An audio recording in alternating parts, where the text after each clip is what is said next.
This is the third video in my trilogy on the Great Pyramid of Giza, entitled The Foot of the Great Pyramid.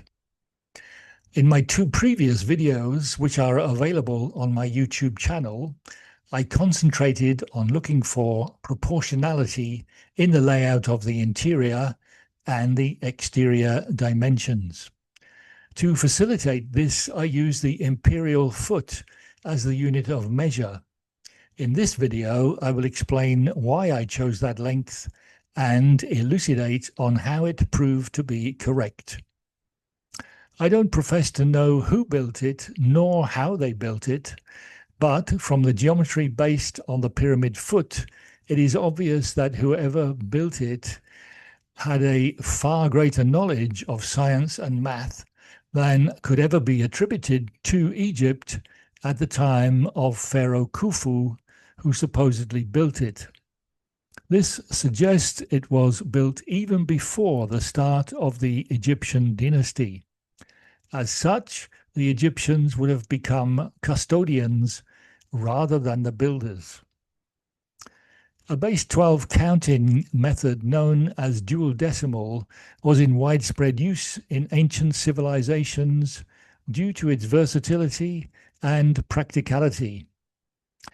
The finger bones or knuckles of one hand were used to count units, with the thumb of that hand used as a pointer.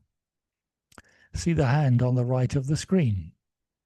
The other hand enables counting to 60 with ease, whereby each digit, that is fingers plus thumb, records a count of 12.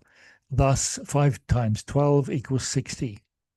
Note you can actually count to 72 using this method by counting another 12 on the first hand after reaching 60 on the second hand.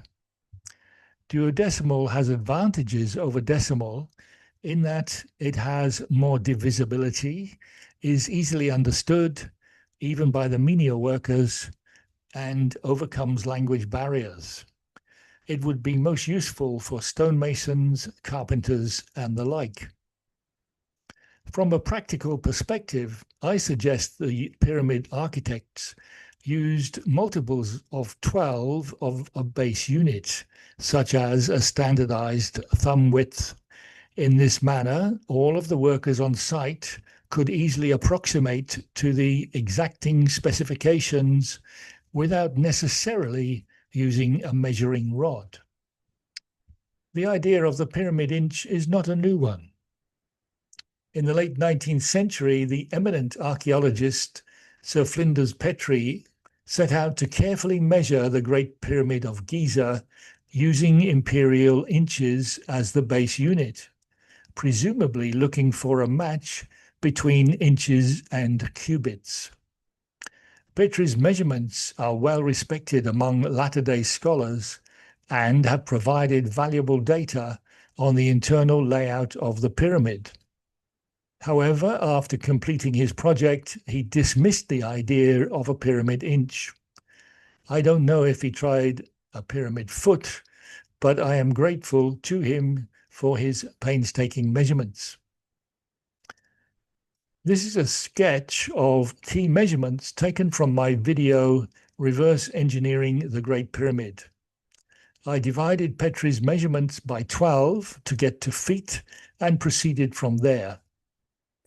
Note the elevation of the Queen's Chamber at 72 feet and the King's Chamber at 72 feet above that. I suggest those numbers support the idea of the duodecimal count on our hands.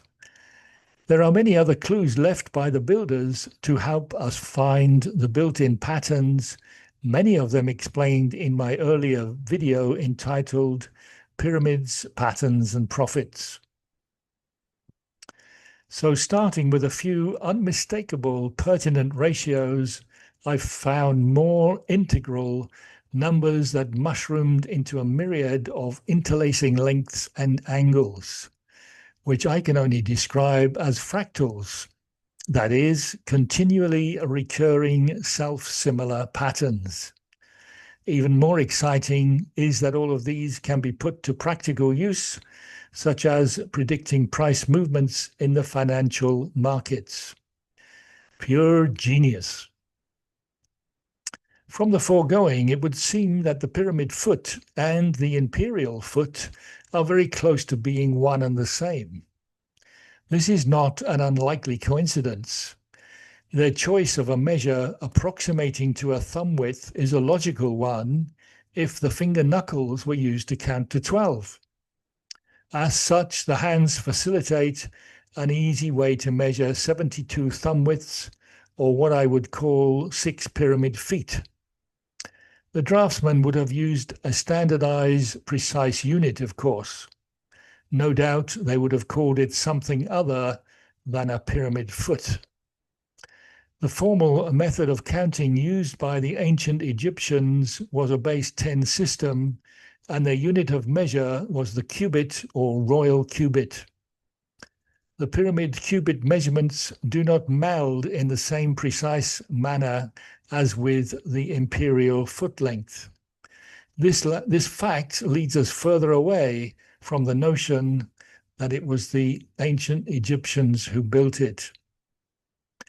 As I have said before, the geometry speaks for itself.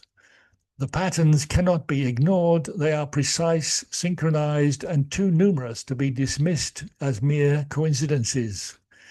The evidence I have found is incontrovertible.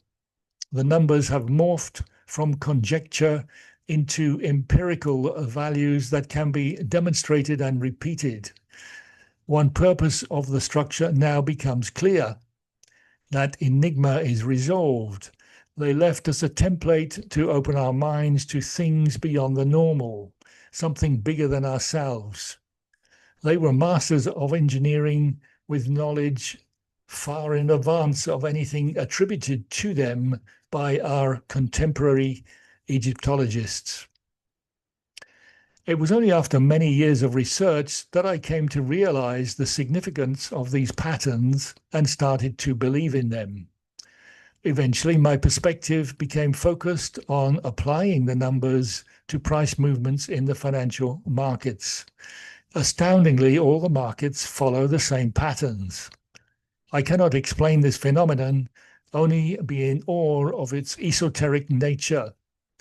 The geometric evidence presented in my first two videos justifies my claim to the imperial measure, and it is now cemented firmly in place by the fact that the price movements in the financial markets are predictable by using these patterns. If the architects left clues in the geometry to help later generations find these remarkable patterns, it should not be surprising if the metrics they used were something simple and easily related to. The structure of our hands has not changed for thousands of years, nor is it likely to change for another few thousand years. Thus, the duodecimal system I have described would be the optimal choice for the pyramid builders, and the standardized thumb width times 12 used as the basic unit of measure. Note the exact patterns are not identified in my videos, rather they are hidden in plain sight following the example set by the architects. I am willing to discuss my findings with genuinely interested parties. In conclusion, my rationale for the pyramid foot is supported by the striking evidence revealed by the fractal patterns. As a result, that evidence proves to be the very essence of our collective subconscious minds. I am sure there is much more to discover by measuring in feet, but I will leave that for others to find. I should add that it was me and me alone, John Nichols, who found this matrix without any assistance from AI or other parties. For that privilege, I give thanks to the pyramid builders.